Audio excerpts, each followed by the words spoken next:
You must be able to get to this place in your life where you don't use the evidence of your senses, what your eyes tell you, what your ears tell you. You want to be able to be in a place where you are living from the end as if what you would like to manifest is already there. We hold ourselves back with self-limiting beliefs. We tell ourselves that we're limited in some way, when in reality, it's probably not true at all. We, to a great extent, behave, think, react because of some previous experience that we've had. And we feel that this thing that happens to us is reality. It is facts that we have to face and accept and cope with. See? It's always something other than you. You don't recognize it as an integral part of your own being. You are not just this irresponsible little mouse that's been chucked down into this world, but that you are really doing this work. You're running it. One of the great rules, by the way, one of the most important of all principles, is to challenge your self-limiting beliefs. You see, we are all plagued by self-limiting beliefs. Beliefs that we tell ourselves, things that we tell ourselves to hold ourselves back. We shoot ourselves in our own feet and then we admire our own marksmanship. So when you begin to look at your past, give an interpretation that empowers you. That's where I used to be. That's not where I am now. Ask one simple question. How extraordinary can I become? What am I capable of? What are my limits? How far can I push myself? But all by doing one simple thing. Pushing myself to get better every day. But from you are amazing. You hear me? You are amazing. And the day you recognize you're amazing, the day you understand how amazing you are, everything changes. And I need you to understand something. When you recognize who you are, when you realize how amazing you are, there's just certain things you're not going to do no more. Come out here with what you got. You don't have enough money? Don't worry about it. You got the dream. You got the idea. You don't have enough resources? Don't worry about it. You need some help? Don't worry about it. You get out here in the arena, someone will look at you and become inspired and say, hey, can I help you? But if you're sitting up on the bleachers, nobody's going to ask you anything. You've got to get into the flow of action. Nelson Mandela, in his talk, said, our great problem is not that we feel that we are powerless, but that deep down inside we feel that we are powerful beyond measure. It's an incredible thought. It's almost a scary thought, isn't it? But it's also true, because the powers that you have are extraordinary.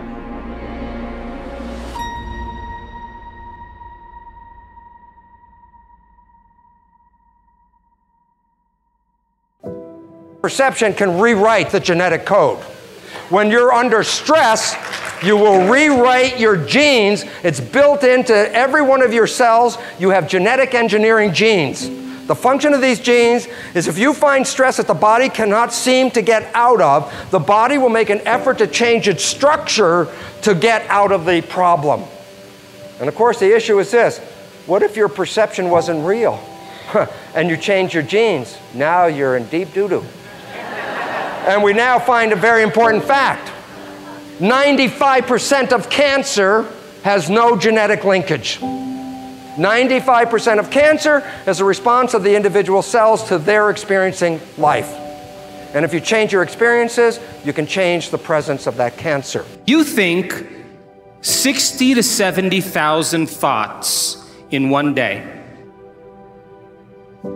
Out of those 60 to 70,000 thoughts that you think in one day, 90% of those thoughts are the same thoughts as the day before. So if you believe that your thoughts somehow are connected to your life, then the same thoughts always lead to the same choices. The same choices always lead to the same behaviors. The same behaviors create the same experiences, and the same experiences produce the same emotions. And those very same emotions drive the very same thoughts.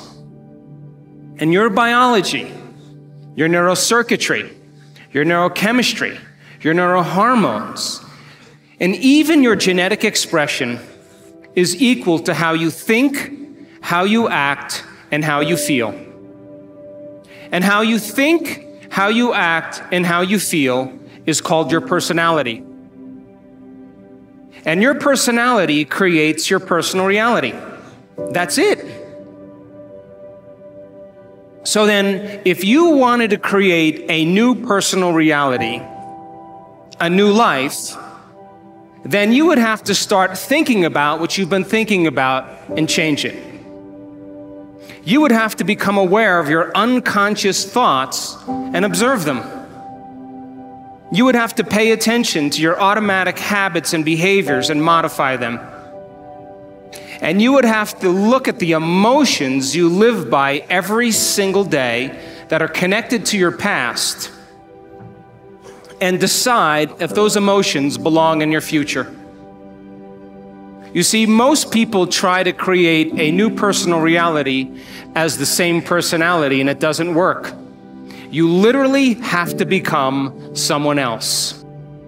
Prayer works, but not the way that you're praying. If I take you and connect a cap to your head with electrodes on it and connect that cap to a computer to read your brainwaves, an EEG. I can read an EEG on your brain and see how your waves are functioning. I can tell you if you're in a low frequency state or a high frequency state based off of your brainwaves.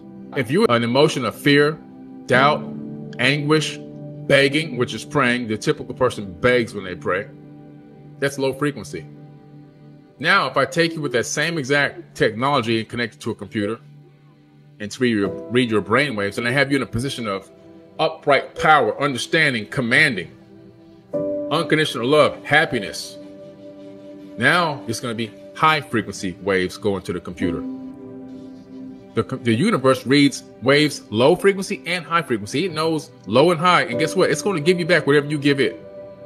You're running around here begging and pleading and hoping and wishing and scrapping around. You're going to get the same kind of garbage back in your life. Until you stand up and draw a line in the sand and command your existence, command your potential, command who you are, command your outcomes to happen, you're going to be suffering. The reason why I command my realities is because I know the power is inside of me.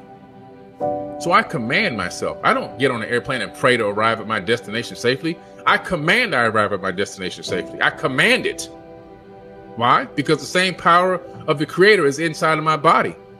I don't, please help me make sure I get there right on time and I arrive safely. No, that's a slave's mentality. I'm not a slave.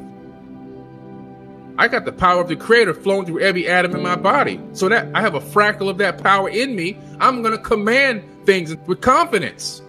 My prayer is, I command it. That's it. I'm done. That's the whole prayer. That's the whole prayer. There's nothing else for me to say. There's nothing else to say. Command it. Walk in your true power. Another major assumption is that we're equivalent to genetic automatons. We have genes, they control us, we don't control the genes, and therefore we're sort of like victims of our heredity. You got cancer running in your family, you say, oh my goodness, I'm going to get the cancer, I got the genes, or Alzheimer's, or diabetes, whatever. This is completely false, because it turns out genes control nothing. It's really the environment that is controlling the genes, and more importantly, our perception of the environment. How we see the world, what we think about the world is adjusting our genetics. So we find out disease, 1% of disease is connected to genetics.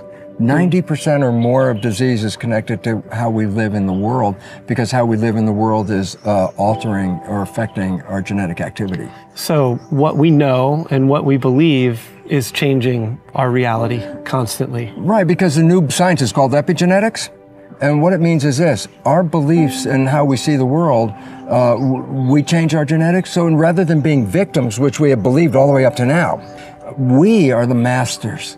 We change our genetics just by how we respond to the world. So we can change our responses, which means then we can change our genetics. So we're not victims. And one of the most personally exciting things that happened to my life was to recognize that I was not a victim of my genes or a victim of my society, that I actually am a creator of my life. And once understanding that nature and expressing that creativity, I profoundly changed my life from being a victim to being a master of my creation.